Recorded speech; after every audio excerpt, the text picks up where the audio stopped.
With all the latest data today, so we've had a couple of good days. Tom, how are we looking today?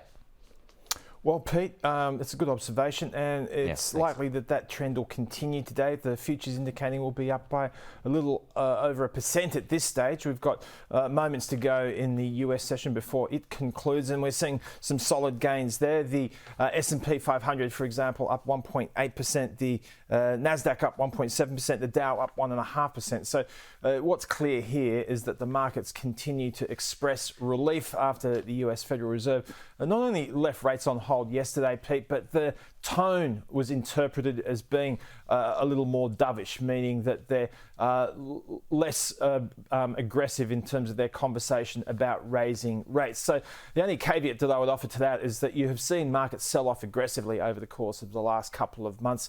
In October, you had the S&P 500 down by around 2%. It was down by the most part of 4% the month before that. So now you're seeing a bit of a consolidation. How long that lasts will depend on that conversation around rates. Tonight, interestingly enough, we'll have some very important employment numbers to look at. If you have some strong numbers here, then that calm around interest rates will certainly be unsettled. But it was a busy night for earnings. Novo Nordisk is an organisation that doesn't necessarily come up very often, but it is firmly in the front of the conversation around weight loss, and they had a good session last night, up 3%. Those Wegovy, Ozempic have led to a record quarter for that organisation. The share's up by about 3%. The Aussie dollar is a bit firmer as well at 64.2 US cents. Tom Piotrowski, thank you.